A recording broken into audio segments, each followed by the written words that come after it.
Bonjour, je suis Malika et je vous souhaite la bienvenue sur la chaîne Bistro Littéraire. Bistro Littéraire est un podcast qui s'intéresse à la vie singulière de gens extraordinaires.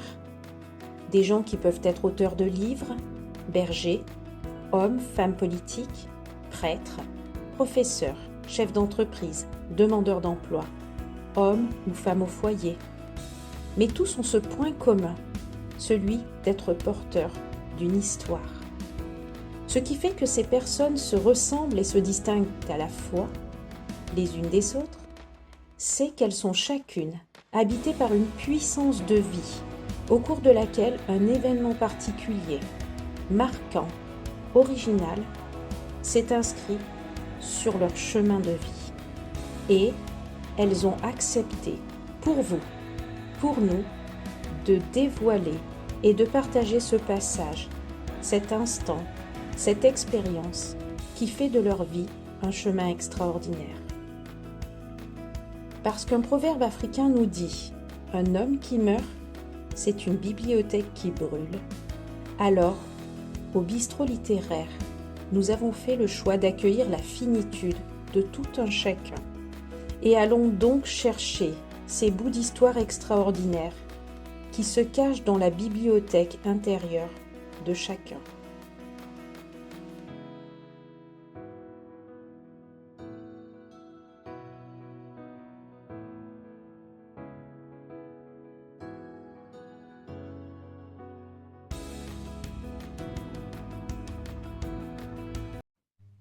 Bonjour à toutes, bonjour à tous. C'est avec un immense plaisir aujourd'hui que j'accueille le père Don Jacinthe qui va nous présenter un peu son parcours de vie.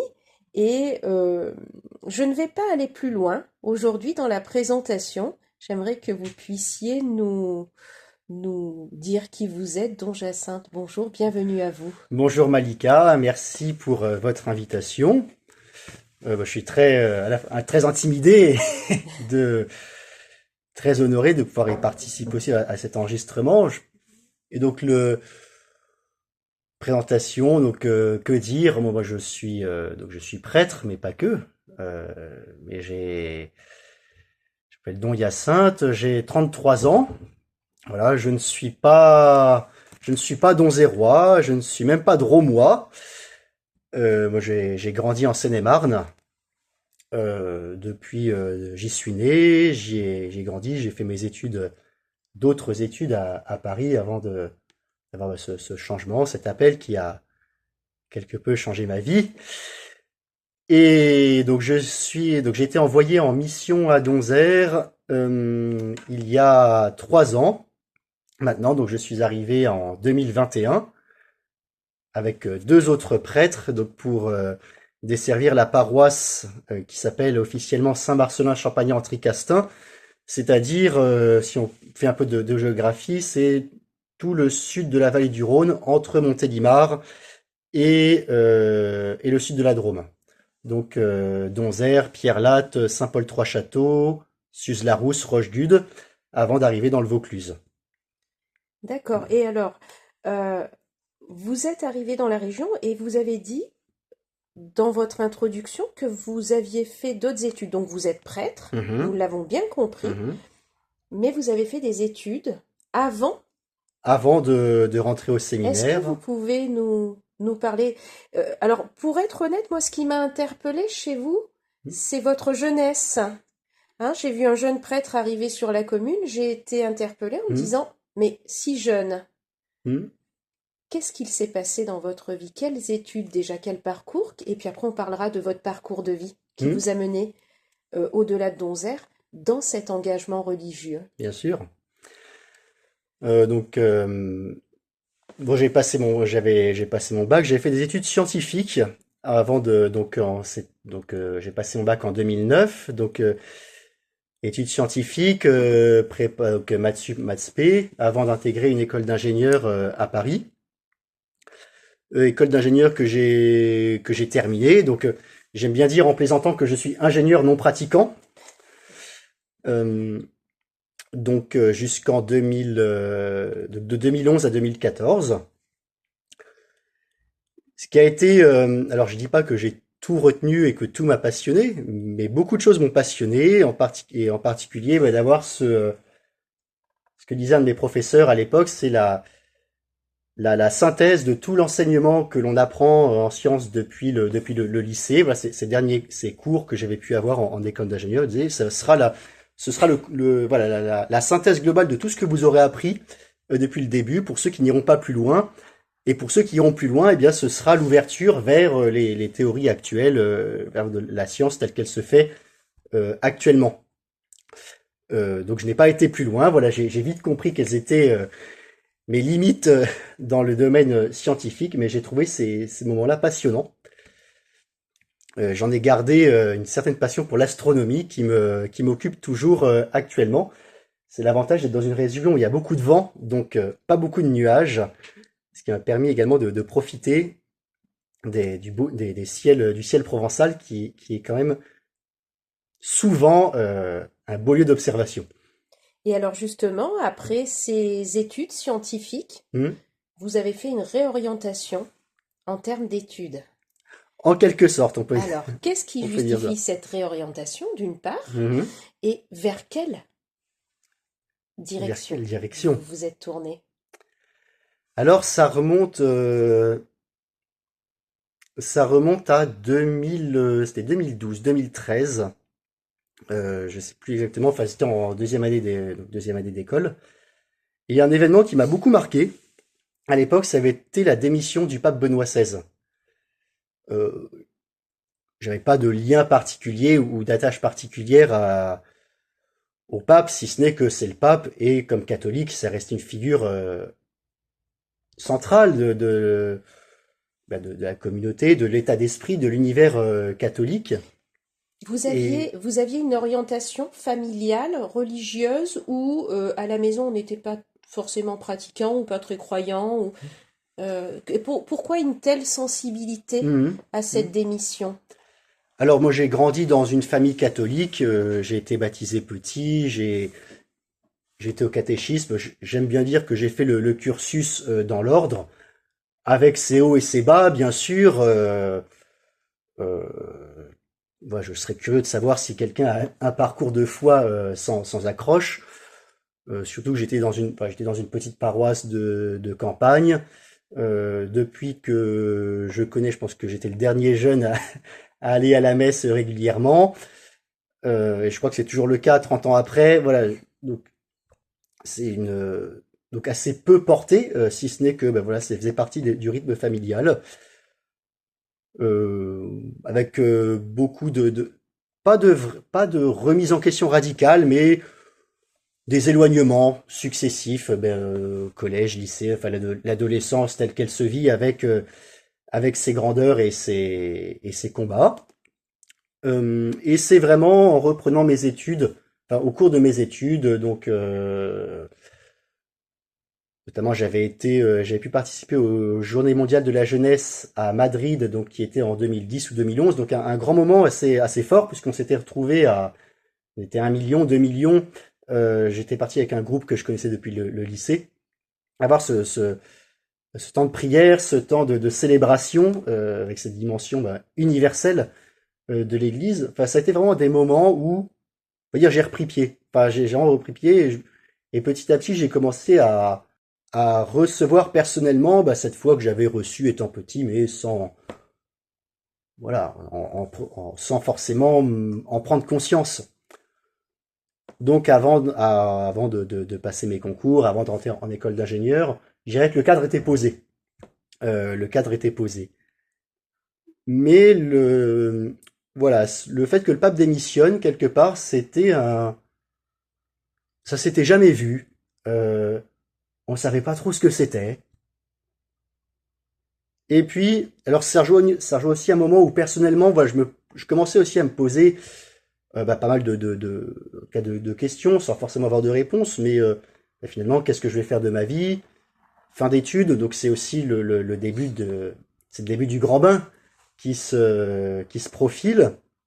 Et donc, finalement, voilà, j'ai tout ce que j'ai vécu depuis que je suis petit, depuis mon lycée, voilà, où est-ce que ça va me mener, qu'est-ce que je vais en faire. Et donc avec quelques amis donc sur le campus, on avait commencé à faire un petit groupe de prière pour prier pour l'élection du nouveau pape, pour que l'Église puisse vivre aussi ce tournant. Donc ça, c'était, on va dire, on était 5-6 étudiants à nous retrouver une fois par semaine. Et je me souviens qu'à un moment, je devais dû rentrer dans ma chambre et je me suis dit, mais en fait, voilà, toi, tu pries pour les autres, c'est bien, mais et toi? Voilà, est-ce que t'as déjà pris le temps d'ouvrir la Bible? Alors j'avais la Bible que j'avais reçue le jour de ma confirmation, qui était un cadeau de mon parrain, qui n'était pas trop écornée, voilà, que j'avais déjà ouverte, hein. Et donc je m'étais dit, bah tiens, je vais commencer. Allez, je commence.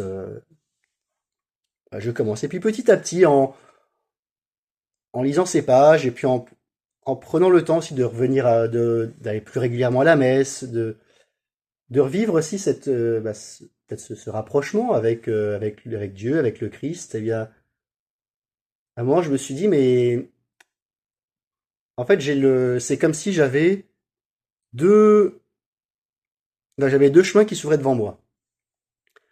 Soit je continue de faire ce que j'ai prévu de faire, et je pense que j'avais de quoi mener eh bien une vie correcte, j'avais de quoi bien démarrer, bien me lancer dans la vie avec les études que j'avais, avec le diplôme que j'avais, ce que j'avais, on va dire, toutes les cases qui avaient été cochées.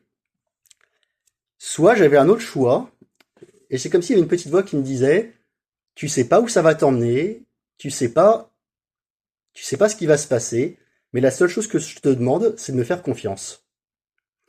Et ça a été le début de quelques remises en question, de quelques nuits blanches aussi, mais ce qui m'a petit à petit mené jusqu'au fait de rentrer au séminaire, et du séminaire, devenir prêtre aujourd'hui à Donzère.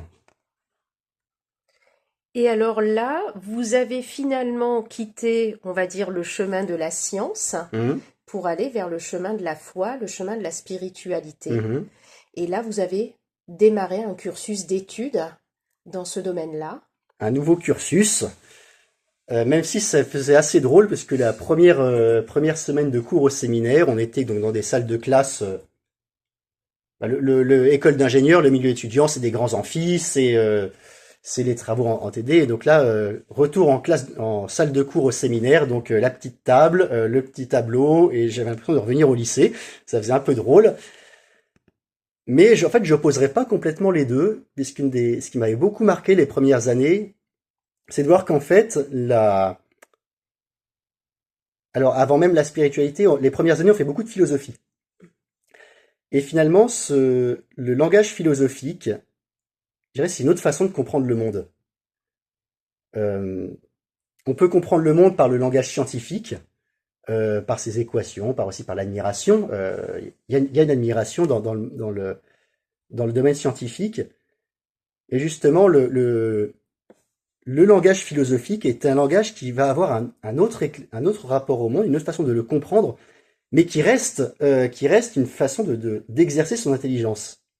Là, et avant même de découvrir, alors, avant même de rentrer dans la spiritualité, ça a été la grande découverte, c'était de dire que on peut expliquer le monde, on peut comprendre le monde de façon beaucoup plus grande, beaucoup plus large que par des équations.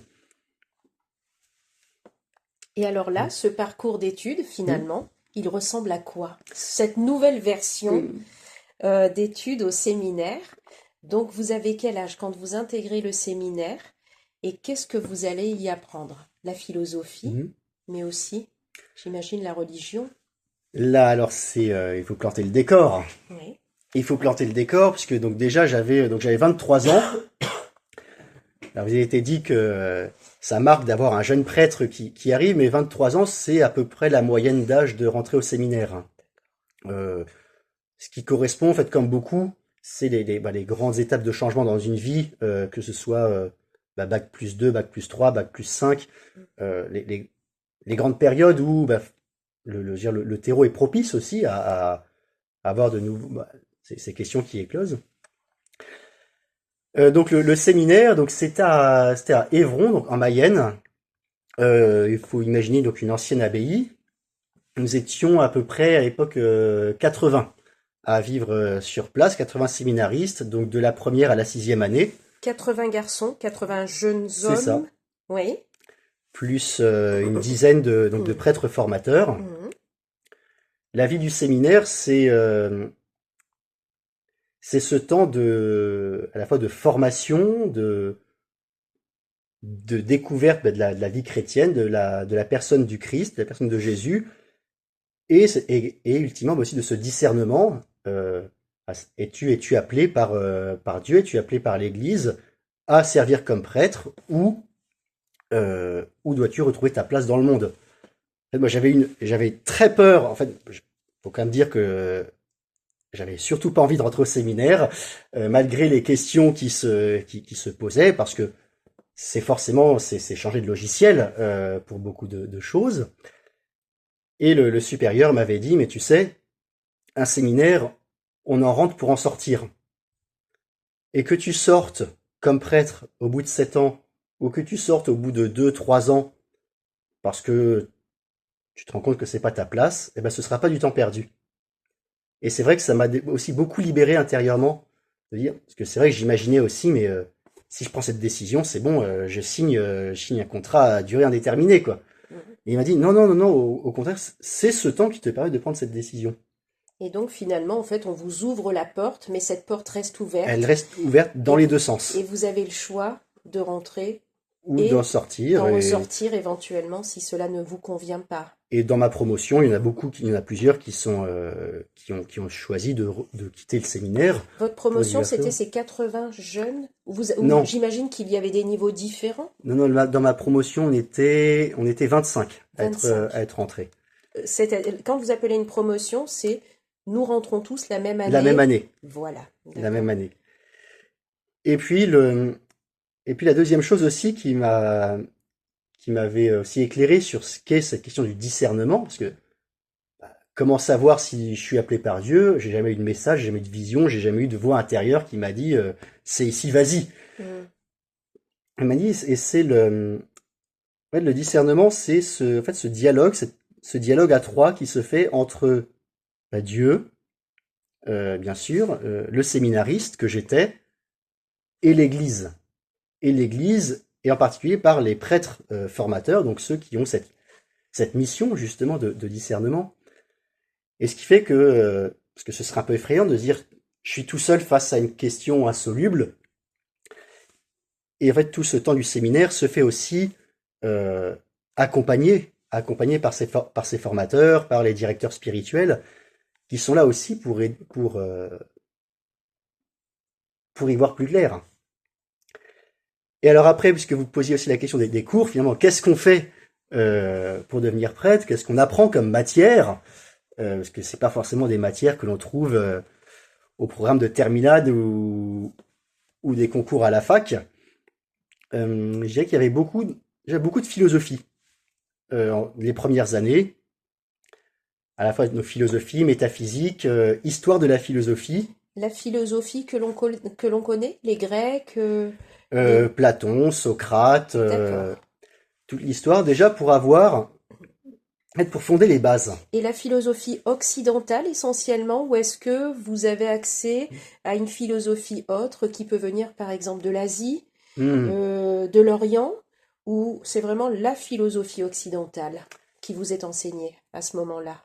Alors j'ai oublié un détail, c'est qu'on dit que la philosophie dans l'Église,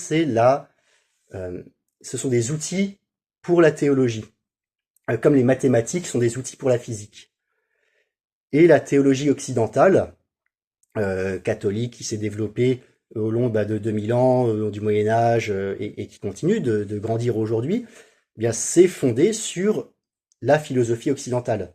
C'est connaître ces outils qui permettent après eh bien d'expliquer, de rendre compte, d'approfondir aussi le donner de la foi, le donner de la révélation. Donc il y a, on va dire, on l'utilise d'abord comme un outil. Et après, toute l'histoire de donc la philosophie, principalement donc la philosophie qu'on appelle la philosophie réaliste, essentiellement Aristote, revu et corrigé par saint Thomas d'Aquin, et puis après qui s'est perpétué. Ça, c'est la philosophie qui est utilisée comme outil de la théologie. Et puis après, il y a aussi toute une partie culturelle, parce que c'est très beau d'avoir nos outils, mais c'est pas forcément ceux qui sont utilisés par nos contemporains, et ne serait-ce que pour comprendre bien le cadre général du monde dans lequel nous vivons. Donc là, on a toute cette partie historique qui balaye depuis les présocratiques jusqu'à la philosophie contemporaine, l'utilitarisme, Peter Singer par exemple, qu'on a aussi étudié en cours, puisque ce sont aussi les penseurs qui donnent le là de la société actuelle. Et puis l'intérêt de ces études, on pourrait dire, c'est pas directement lié à la spiritualité, mais c'est aussi déjà fonder les fondations. C'est la base, la structure. Avant de construire, on commence par assurer le terrain.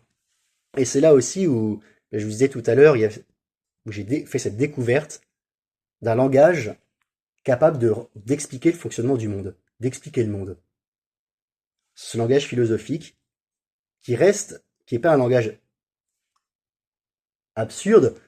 Voilà, l'idée que je me faisais de la philosophie avant, c'était des discussions fumeuses, mais sans forcément de lien avec le concret. Et en fait, il y a quelque chose de très concret, et j'allais dire presque de très scientifique dans la philosophie. On ne raisonne pas n'importe comment, et on ne peut pas dire n'importe quoi pour avoir un raisonnement philosophique rigoureux. Donc ça, c'est une grosse partie. Et puis après, l'autre partie il y a cette dimension de cours, et puis il y a aussi tout ce qui va l'apprentissage de la vie de prière par les offices que l'on chante le matin, le soir, par la messe, par la fin de prière, le cours de chant, et puis la vie de communauté, qui est aussi bien le cadre dans lequel se fait cet apprentissage. Donc ça fait des choses bien remplies les premières années, puis après, plus en avançant dans les années de formation, on a d'autres matières, donc bien sûr la théologie, donc la théologie, c'est la réflexion sur la foi, le droit de l'Église, le droit canonique, des langues anciennes, du grec, de l'hébreu, du latin, pour aussi étudier les textes, l'étude de ce qu'on appelle les pères de l'Église, donc qui ont été les premières générations d'écrivains, de théologiens qui ont vécu dans l'Antiquité et qui sont ceux qui ont été les premiers jalons justement de cette réflexion théologique et qui sont toujours étudiés. Voilà, à gros traits, le cursus d'études au séminaire. Et alors ce cursus dure 7 ans, si j'ai bien compris. Mm. Donc, vous démarrez à 23 ans, 7 ans plus tard, à 30 ans, vous devenez prêtre. Mm-hmm. Et donc là, à 30 ans, vous êtes envoyé dans notre région, à Donzère, Pierre-Latte, le Tricastin. Mm-hmm. Et vous avez dit en début d'entretien que vous étiez prêtre, mais pas que. Vous avez d'autres activités en dehors de cette mission, ou de cette fonction, de ce métier, comment peut-on l'appeler?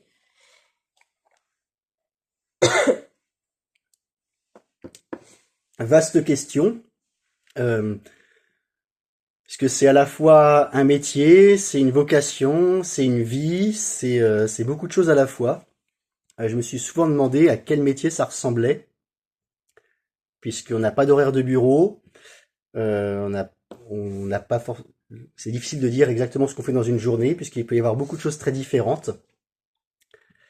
Alors je suis pas arrivé tout de suite à Donzère, puisque avant d'être prêtre, donc l'ordination se fait en deux. Il y a 2 degrés dans l'ordination, enfin 3 si on compte l'évêque, mais on commence par être ordonné diacre. Diacre, étymologiquement, c'est le serviteur. Avant d'être le prêtre, d'être le pasteur, la tête, on va dire, de la communauté, le responsable de la communauté, on commence par être le serviteur. de la communauté cette mission de diacre qui dure 1 an. Et comme diacre, j'ai été envoyé en banlieue parisienne, à Sarcelles. Alors, c'était en la deuxième vague de Covid, c'est un peu particulier, mais où j'ai pu aussi découvrir tout ce monde des banlieues, avec tout ce que ça implique de l'immigration, de la pauvreté, et en même temps de la ferveur qui s'y vit. Euh, Même si je ne suis resté qu'1 an, c'est une année qui a été fondatrice pour moi. Et une fois que je suis devenu prêtre, il y a une dame camerounaise qui m'avait dit tu es notre bébé. Tu es notre bébé parce que le prêtre que tu es devenu, eh bien, c'est chez nous qu'il a été façonné. Donc tu es notre bébé, on vient de t'accoucher, mais tu as été formé chez nous à Sarcelles. Et c'est vrai que ça m'a beaucoup marqué, et même si le contexte ici est très différent, dans la Drôme, eh bien, je garde aussi cette attache à cette communauté, à ces communautés de banlieue parisienne. Est-ce qu'il y a des moments particuliers que vous avez vécus à Sarcelles Mhm. qui ont façonné, au-delà Mhm. du propos de cette dame, Mhm. qui finalement qui a la fierté de vous avoir fait naître Mhm. prêtre, est-ce qu'il y a des anecdotes, des choses qui ont fait que vous avez changé votre regard sur la vie, sur le Mhm. monde, sur votre vie? Mhm. Alors le monde des banlieues, c'est les coulisses de la société. C'est l'endroit qu'on va pas forcément voir, mais c'est ce qui fait que ça tourne. Parce que quand on est à Paris, je me souviens d'une fois, je rentrais de Paris le soir, je prenais le dernier RER, et en fait c'était le RER des livreurs Deliveroo et Uber Eats qui rentraient chez eux. C'est-à-dire de ceux qui faisaient leurs courses, et donc le soir, dernier RER, ils rentrent chez eux en banlieue. C'est deux mondes qui ne se connaissent pas, qui ne se fréquentent pas, mais qui ont besoin l'un de l'autre. Il y a ça, il y a cette diversité également. Ce qui est très marquant, c'est que en banlieue parisienne, en banlieue de façon plus générale, on a affaire à des gens pour qui Dieu est une évidence. Et ça, pour le français que je suis, qui est grandi dans la campagne, dans un univers français, occidental, européen, euh, dans cette culture, eh bien c'est très déstabilisant parce que justement notre société n'est plus fondée sur cette évidence. Et j'étais chrétien oui, avant d'être prêtre. Moi, j'étais chrétien, mais parce que c'était un choix. En tout cas, ça s'était construit comme tel. Et à Sarcelles, j'ai découvert des cultures pour qui c'est pas un choix, mais c'est une évidence. C'est normal de croire en Dieu, c'est normal que Dieu existe, et c'est normal de le servir. Et donc, ça change aussi complètement le rapport, bien que les gens ont à la communauté, que les gens ont aux prêtres, euh, même entre croyants. Voilà, De confessions identiques à la vôtre? Ils étaient chrétiens ou ils avaient d'autres confessions? Ils évoluaient dans un autre environnement Mhm. cultuel, ces populations que vous avez rencontrées? À Sarcelles, il y a un tiers de juifs, un tiers de chrétiens, un tiers de musulmans, D'accord. avec tout ce que ça peut aussi impliquer comme relation, mais tout le monde est croyant. Et fondamentalement, c'est vrai que il y a comme ce rapport au monde, ce rapport au sens de la vie, qui, qui se retrouve malgré les différences culturelles. Et c'est assez déstabilisant pour moi, ça a été assez déstabilisant de me rendre compte que culturellement, j'étais français, je suis français, mais que dans ce sens profond de la vie, eh bien, je pouvais être plus proche de telle ou telle personne, quelle que soit sa confession. D'accord. Parce que cela suppose que finalement, votre foi, Hmm. votre, vous rapproche de l'autre, quelles que soient ses croyances, quel que soit son culte, quel que soit...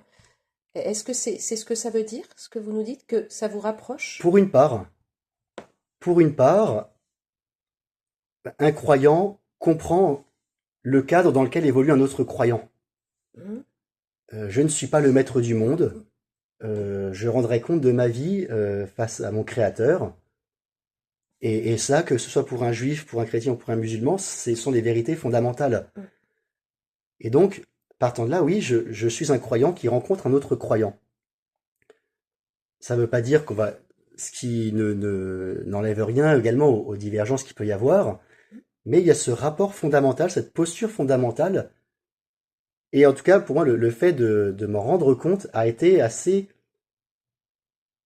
vraiment, en tout cas, une découverte durant cette année. Et alors, ça vous donne un regard nouveau, finalement, sur la société, parce que c'est finalement une société que vous ne connaissez pas, Mhm. une telle mixité. Euh, Qu'est-ce que ça change fondamentalement dans votre vie? Comment votre vie évolue à partir de ce passage, je dirais, Mhm. de ce rite initiatique Mhm. religieux, Mhm. spirituel à Sarcelles? On peut dire ça comme ça, oui, ça a Ouais. été pour une part une initiation. Et puis alors la dernière anecdote aussi qui a été aussi assez fondatrice aussi, c'est qu'il y avait à Sarcelles, il y avait un bâtiment qui était mis à disposition par la mairie pour toutes les associations caritatives. Et notamment, donc, il y avait l'antenne de la Croix-Rouge locale qui servait des repas la semaine, et l'équipe du secours catholique prenait le relais le week-end.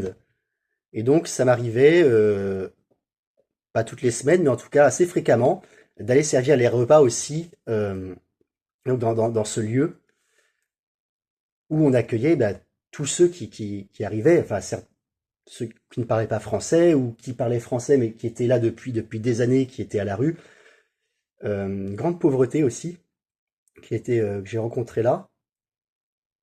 Et donc c'est vrai que le contexte ici est complètement différent. Mais quand je suis parti, quand j'ai quitté Sarcelles, mon curé m'avait dit. Donc quand j'ai quitté Sarcelles, donc mon curé m'avait dit, voilà, peut-être que là où tu vas aller, tu verras pas autant d'étrangers, autant de communautés, peut-être autant de pauvreté. Mais lorsque tu en rencontreras, tu sauras ce qu'ils vivent. Et ça, je l'ai beaucoup gardé en mémoire. J'ai vécu dans cet univers-là, et lorsqu'en arrivant dans la Drôme, dans la vallée du Rhône, j'essaye de garder cette attention aussi aux personnes qui peuvent arriver dans la région, les personnes étrangères ou les personnes de passage, les personnes qui vont faire la manche dans la rue, les personnes qui vont avoir faim, qui vont demander de l'aide. Ouais, essayer de garder cette attention. Même si après, comme prêtre, effectivement, on a d'autres responsabilités qui se greffent par-dessus. Euh, je ne peux pas en faire autant que quand j'étais diacre. Je veux dire, quand j'étais diacre, c'était vraiment ma mission première. Mais il faut que ça reste un signal. Il faut que le tiroir puisse toujours être ouvert Oui, pour pour avoir cette attention-là. oui, voilà, de ne pas perdre. Ne pas perdre le sens de ce que j'ai vécu. Même si je le vis pas autant, même si, bien sûr, je le vis pas de la même façon, mais de garder cette attention lorsque je rencontre la situation. Aujourd'hui, vous ne le vivez pas autant parce que vous n'en avez pas aussi le temps. Qu'est-ce que vous faites de vos journées? Alors, il paraît que les prêtres, certains disent qu'ils gagnent beaucoup d'argent, d'autres pas beaucoup, d'autres disent qu'ils ont fait vœu de pauvreté, Mhm. une sorte de sobriété heureuse. Mhm. Euh, Aujourd'hui, vos journées sont rythmées comment? Est-ce que vous avez des revenus? D'où vous viennent ces revenus? Tout à l'heure, je vous ai posé la question de finalement, est-ce que c'est une mission, un travail? Et vous avez dit ça peut être un travail, mais qui ressemble à aucun autre métier finalement. Qu'est-ce Ça, que c'est cette vie de qu'est-ce que prêtre? c'est?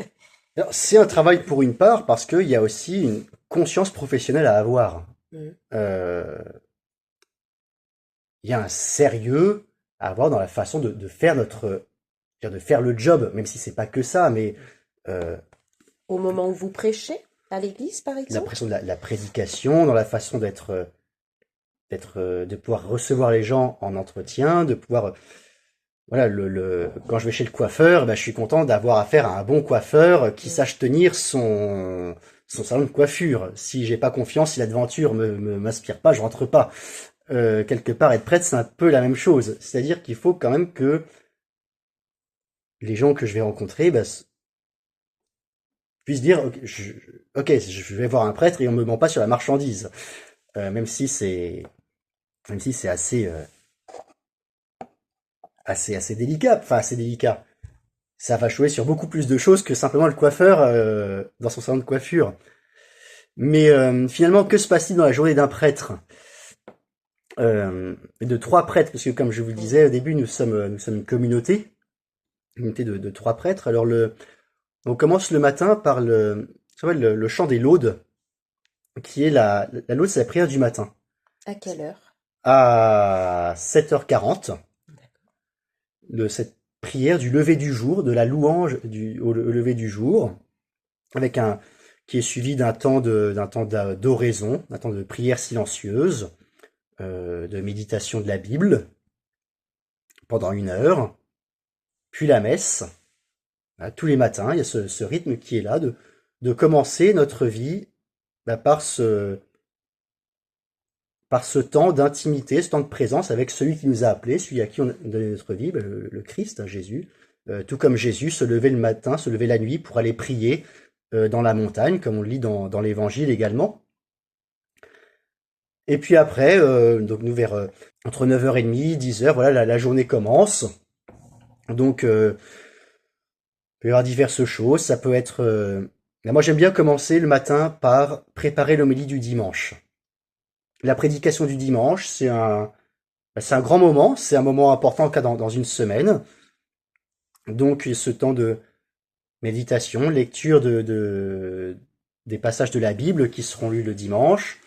Peut-être parfois d'aller rechercher chez tel ou tel écrivain, tel ou tel pape, des choses qui ont été écrites sur ces textes, parfois approfondir ou me replonger dans la théologie, dans le catéchisme, pour dire finalement quel message je dois transmettre dimanche. Ça c'est une partie des journées.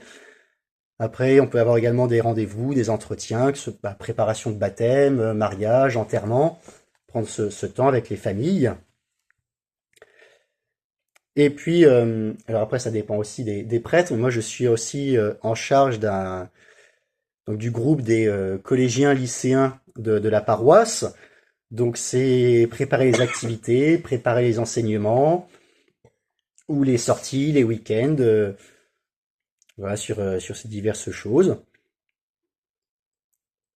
Et puis après, il y a tout l'imprévu. Voilà, tout ce qui n'entre pas dans l'agenda, mais une personne qui demande à parler, quelqu'un qui demande à manger, une personne qui demande à bénir sa maison parce que voilà, il y a des choses difficiles, vit des choses difficiles. Voilà, ça fait partie du quotidien des prêtres. Et puis j'essaye de garder aussi un temps de travail personnel aussi, de travail, de lecture, de formation, voilà, puisque c'est pareil, il faut aussi garder cette habitude en tout cas j'essaie de garder cette habitude de faire travailler aussi mon intelligence aussi bien que mon cœur, puisqu'il faut allier les deux. Donc j'essaie de lire aussi beaucoup. Là, le pape a publié un texte récemment sur le Sacré-Cœur, le Sacré-Cœur de Jésus. Donc ça fait partie de mes lectures en ce moment. D'accord. Et vos lectures sont essentiellement orientées vers la religion? Vous avez des lectures qui... Est-ce que vous lisez des romans? Je vais dire des romans d'amour, par exemple, ou des romans historiques, ou... Alors, dans ce que je lis, dans ce que je prévois de lire également, il y a toute la saga Dune, et je pense que j'ai lu plusieurs fois toute la saga Tolkien. Donc, D'accord, tout ce qui touche au fantastique. au fantastique, mais ça, ce sont des goûts personnels. Mais rassurez-vous, j'ai aussi, et je pense que les prêtres ont aussi leur détente et leur lecture. D'accord. Profane, ça fait aussi Profane, voilà. parce que ça fait du bien aussi de de se détendre, de souffler, de penser aussi à autre chose, hein, parce Mm. que Et puis de comprendre la société et de comprendre aussi. aussi la société. Oui, d'accord. Et alors, autre question, vous vivez de quoi? Quelles sont vos sources de revenus? Mhm. Alors les prêtres n'ont pas de salaire, hein, à proprement parler. On reçoit un traitement de la part de nos diocèses. Mais alors ça, c'est là aussi la petite blague au moment de la déclaration d'impôt, puisque au niveau fiscalement, nous sommes dans la même catégorie que le plus vieux métier du monde, Ah dans la bon? déclaration des revenus. Oui, Voilà. Ça, c'est pour la d'accord. petite anecdote au point de vue de la fiscalité française. Donc c'est un traitement. Et puis en complément, il y a également les intentions de messe. Mhm. Les gens qui demandent qui offre des messes, c'est-à-dire qui offre l'offrande, c'est une partie de sa vie, de son travail. Et donc, quand les gens offrent également des messes, des intentions de messe au prêtre, à charge pour le prêtre de célébrer la messe pour ses intentions. Donc, alors c'est variable selon les diocèses. Qu'est-ce que ça veut dire offrir une intention de messe? Un défunt, par exemple, on vous demande de faire une messe pour ce Pour défunt, un c'est ça? défunt, Ou- ou pour une personne vivante, ou Oui, en d'accord. remerciement. Là, mais c'est une façon de dire aussi, bien voilà, alors la messe est offerte pour tout le monde, bien sûr, mais bah, c'est une façon de dire, bah voilà, je fais cette offrande au prêtre, ce don au prêtre, et le prêtre, eh bien, porte tout particulièrement dans sa prière Mhm. euh, l'intention demandée. Fréquemment, c'est pour les défunts. C'est vrai qu'en tout cas, en France, on a souvent cette habitude de prier pour les défunts. Mais une des choses aussi que j'avais découvertes à Sarcelles, c'est qu'il y avait des intentions beaucoup plus larges, en remerciement, pour passer des examens, ou pour telle ou telle fête, ou pour les prêtres. Voilà, voilà, des gens peuvent aussi offrir des messes pour voilà, ce qu'ils portent dans le cœur. D'accord. Et pour aller dans une, je dirais, une direction un peu plus, je sais pas, je vais oser dire spirituelle, Mhm, est-ce que le chemin sur lequel aujourd'hui vous évoluez, mhm. est-ce que ça relève d'une destinée? Ça relève de, est-ce que c'est un, comment, je ne sais- comment l'exprimer? Est-ce que ça relève du destin? Est-ce que vous y croyez, cette question du destin, ou c'est un choix purement personnel d'un homme rationnel qui fait un choix de Hmm. vie, ou finalement c'était écrit et votre chemin était celui-ci et pouvait difficilement être un autre? C'est une bonne question, mais je pense que c'est plus une question, c'est d'abord une question de vocation, c'est une question d'appel. C'est-à-dire quand je disais quand je parlais de ces questions du choix, quand je sentais que bah, j'avais le choix entre faire ce que je voulais ou faire confiance, j'ai quand même cette certitude, en tout cas cette assurance, euh, tu fais confiance, et si tu fais confiance, tu seras heureux. Euh, Cette question de vocation dans la spiritualité chrétienne, c'est fondamental, c'est-à-dire que Dieu veut notre bonheur, et ce bonheur qui correspond aussi à ce que nous sommes, au fond, au plus profond de notre être, dans notre cœur profond. euh, Dieu veut répondre à ce que nous avons dans le cœur. Et donc, faire ce choix, c'est répondre à cette invitation de Dieu, mais qui se base aussi sur ce que je suis. Euh, ou en tout cas, si je n'avais pas fait ça, peut-être qu'il m'aurait manqué quelque chose. Peut-être qu'effectivement, comme je vous disais, j'aurais pu avoir une vie tout à fait honnête, mais peut-être qu'il aurait manqué quelque chose. Quelque chose du fait de dire, bah, je fais je fais ce qui correspond à mon cœur. Je fais ce qui me permet vraiment d'aimer les autres, de m'aimer moi et d'aimer Dieu. C'est ça. Et, et Dieu a quelque chose à offrir à chacun d'entre nous. Dieu propose un chemin à chaque homme, à chaque femme sur cette terre, mais qui vient répondre à ce que cette personne est et à ce que cette personne désire. C'est un peu en fait, la vocation, c'est le désir de Dieu qui vient à la rencontre du désir de l'homme. Et quand les deux se rencontrent, eh bien, il y a vraiment ce chemin qui permet eh bien d'avancer et de se déployer et de faire du bien aussi autour de soi. Et alors, est-ce que cela suppose qu'une personne qui fait du mal autour de soi, Mhm. c'est parce qu'elle n'a pas encore rencontré Dieu? Parce qu'aujourd'hui, quand on regarde Mhm. l'actualité, Mhm. on se rend compte que souvent les conflits sont religieux, l'économie peut être un cheval de Troie, Mhm. mais on se rend compte qu'il y a beaucoup de conflits. Les extrémismes, Mhm. aujourd'hui, on les retrouve un peu dans toutes les religions. Mhm. Est-ce que cela suppose que ces personnes utilisent l'image de Dieu pour justifier, ou est-ce que finalement c'est ça Dieu? Très bonne question, très très juste. Au regard de l'actualité, une question douloureuse aussi. Ouais, dans ceux que j'ai connus au séminaire, il y avait un Syrien d'Alep. Donc, bien sûr, je n'ai pas une nouvelle de lui depuis quelque temps, mais j'ai lu un très bon livre euh, qui s'appelait Du fanatisme et qui disait que le fanatisme, c'est pas un excès de Dieu, c'est un manque de Dieu. Le fanatique, c'est celui qui dit, en gros, Dieu c'est ça. Mais si Dieu c'est ça, c'est que c'est pas Dieu, parce que Dieu, c'est, je peux pas mettre Dieu en boîte. Le fanatique, c'est celui qui va dire, eh ben, la vérité absolue, voilà, c'est telle chose. Mais si on met Dieu en boîte, ben, c'est pas Dieu. Et si on utilise Dieu pour telle ou telle raison, c'est qu'en fait, ce que j'adore, c'est pas le vrai Dieu. C'est une image de Dieu, c'est ce que vous avez dit, mais une image de Dieu, c'est pas Dieu. Et, et peut-être que oui, ce qui manque, l'utilisation de Dieu pour le mal, ben oui, peut-être qu'il manque justement ce dialogue, justement, entre cette personne et Dieu. Peut-être que ce qu'elle prend pour Dieu, c'est une image qu'elle s'en est faite, mais elle se rend pas compte que derrière cette image qu'elle s'en est faite, ouais, il y a quelqu'un, il y a une relation, il y a ce Dieu qui est encore au-dessus.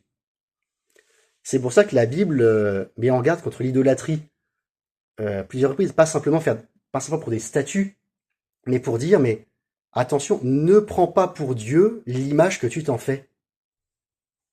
Et, et dans la Bible, l'idolâtrie est toujours source de violence.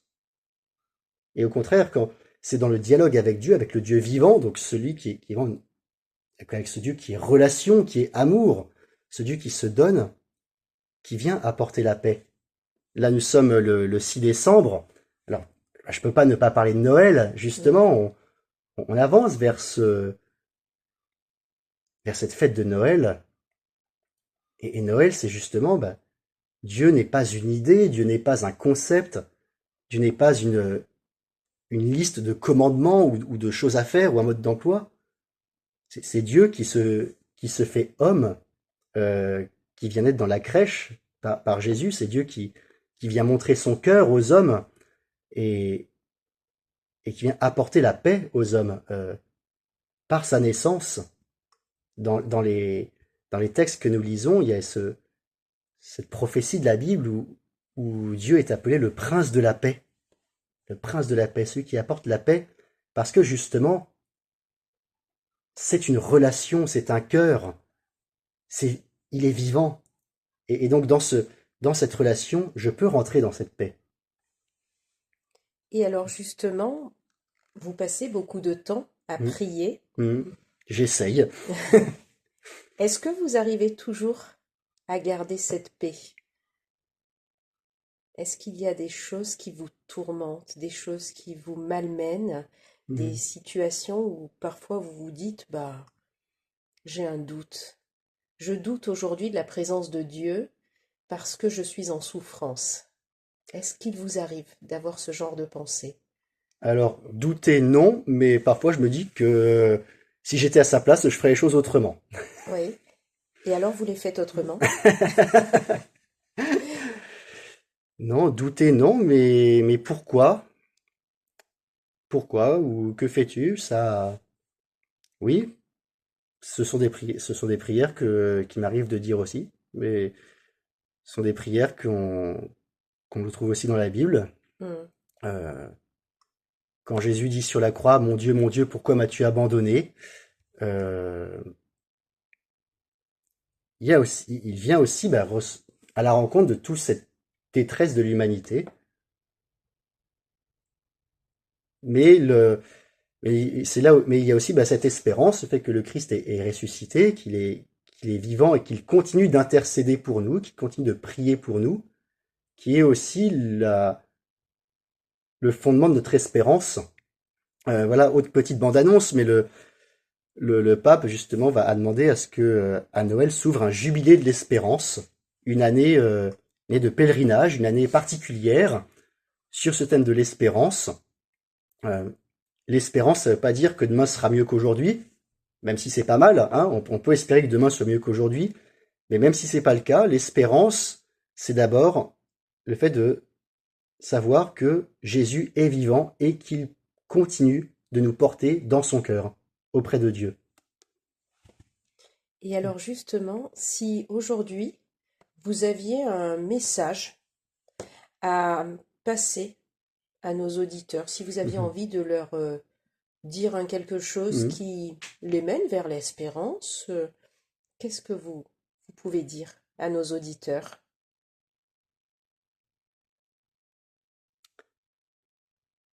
L'espérance ne déçoit pas. C'est le nom de ce texte que le pape nous a donné à l'Église pour l'ouverture de ce jubilé. L'espérance ne déçoit pas. Il peut y avoir beaucoup de déceptions, euh, voilà, que ce soit des déceptions personnelles, des déceptions relationnelles, des déceptions. On, on peut espérer améliorer, bien sûr, mais l'espérance ne déçoit pas. L'espérance ne déçoit pas, et ce que disait également Jean-Paul II, n'ayez pas peur. N'ayez pas peur d'ouvrir vos cœurs à l'amour de Dieu, parce que l'espérance ne déçoit pas. Voilà, peut-être deux phrases en tout cas que je garde aussi pour moi, qui sont aussi des choses dont j'essaye de faire aussi mon miel et que je partage aussi. Euh, Dieu ne prend rien, il donne tout. Euh, Dieu veut notre bonheur et c'est sur cette espérance euh, qu'à cette espérance ne déçoit pas. Il peut y avoir il peut y avoir plein de raisons d'être déçu, mais de Dieu, de Dieu non. De Dieu ne viendrait De Dieu, que le bon. Dieu ne peut pas nous décevoir. Merci, Don Hyacinthe, Merci. pour ce temps que vous nous avez accordé. Mhm. Et ben voilà, on va laisser nos auditeurs dans ce questionnement, Mhm. ce cheminement. Et puis, je vous remercie. Merci beaucoup.